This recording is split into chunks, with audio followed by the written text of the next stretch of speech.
This is Revolution 2.0. No one was a hero. No one was a hero, because everyone was a hero. Everyone have done something. We all use Wikipedia. If you think of the concept of Wikipedia where everyone is collaborating content, and at the end of the day, you've built the largest encyclopedia in the world. From just an idea that sounded crazy, you have the largest encyclopedia in the world. And in the Egyptian Revolution, the Revolution 2.0, everyone have contributed something. Small or big, they contributed something to bring us one of the most inspiring stories in the history of mankind when it comes to revolutions. It was actually really inspiring to see all these Egyptians completely changing. If you look at the scene, Egypt for 30 years have been in a downhill, going into a downhill. Everything was going bad. Everything was going wrong. We only ranked high when it comes to poverty, corruption, lack of freedom of speech, lack of political activism. Those were the achievements of our great regime. Yet, nothing was happening. And it's not because people were happy or people were, not frustrated. In fact, people were extremely frustrated. But the reason why everyone was silent is what I call the psychological barrier of fear. Everyone was scared. If not everyone, there were actually few brave Egyptians that I have to thank for being so brave, going into protests, as a couple of hundred getting beaten up and, arrested. But in fact, the majority were scared. Everyone did not want really to get in trouble. A dictator cannot live without the force. They want to make people live in fear. And that psychological barrier of fear have worked for so many years. And here comes the internet, technology, BlackBerry, SMS. It's helping all of us to connect. Platforms like YouTube, Twitter, Facebook were helping us a lot because it basically gave us the impression that, wow, I'm not alone. There are a lot of people who are frustrated. There are lots of people who are frustrated. There are lots of people who actually share the same dream.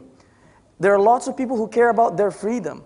They probably have the best life in the world. They are living in happiness. They're living in their villas. They're happy. They don't have problems. But they are still feeling the pain of the Egyptian. A lot of us, we're not really happy when we see a video of an Egyptian man who's eating the trash while others are stealing billions of Egyptian pounds from the wealth of the country. The internet have played a great role helping these people to speak up their minds, to collaborate together, to start thinking together. It was an educational campaign. Khalid Saeed was killed in June 2010. The photo, I still remember the photo. I still remember every single detail of that photo. The photo was horrible. He was tortured, brutally tortured to death. But then what was the answer of the regime? He choked on a pile of hash. That was their answer. He's a criminal. He's someone who, escaped from all these bad things. But people did not relate to this. People did not believe this. Because of the internet, the truth prevailed. And everyone knew the truth. And everyone started to think that this guy can be my brother. He was a middle-class guy. His photo was remembered by all of us. A page was created. An anonymous administrator was basically inviting people to join the page, and there was no plan. We didn't know what are we going to do? I don't know. In few days, tons of thousands of people were there, angry Egyptians who were asking the Ministry of Interior Affairs, enough, get us, get those who killed this guy to just bring them to justice. But of course, they don't listen.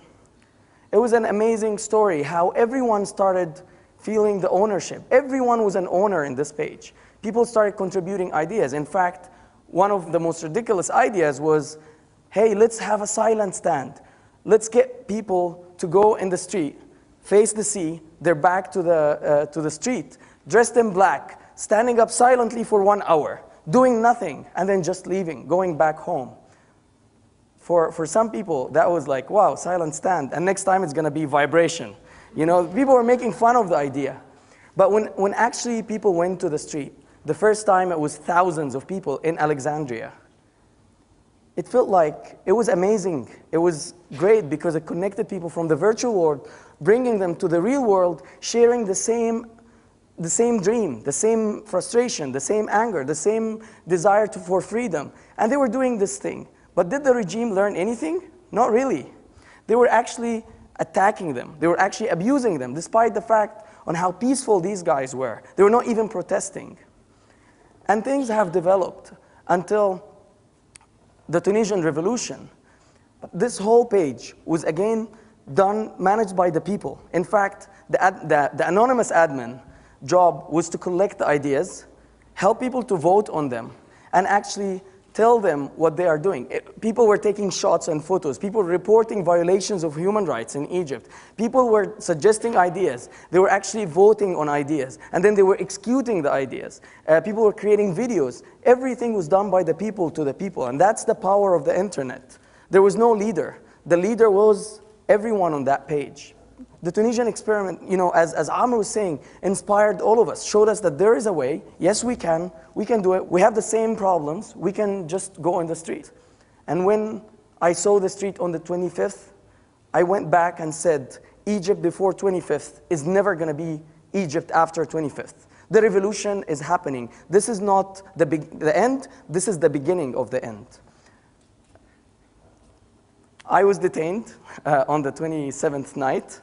One day, thank God I announced the locations and everything, but then they detained me. And I'm not going to talk about my experience because this is not about me. I was detained for 12 days, blindfolded, handcuffed, and I did not really hear anything. I did not know anything. I was not allowed to speak with anyone. And I went out. Next day I was in Tahrir.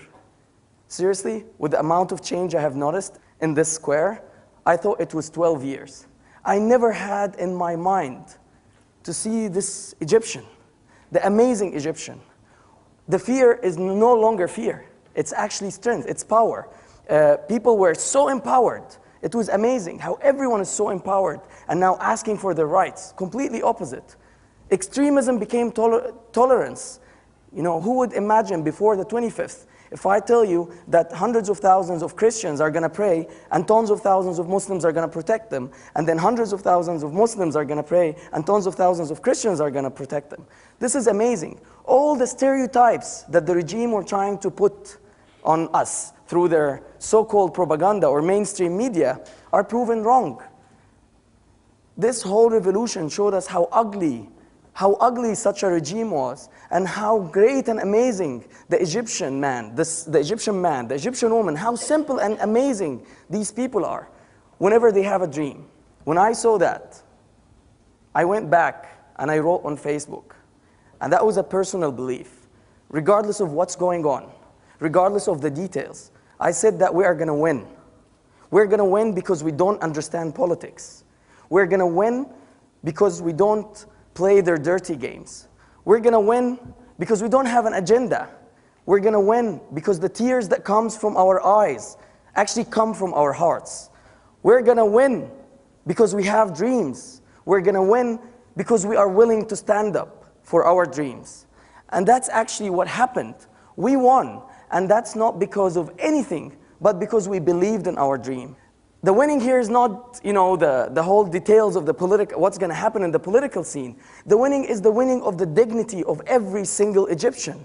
I had this taxi driver telling me, listen, I am breathing freedom.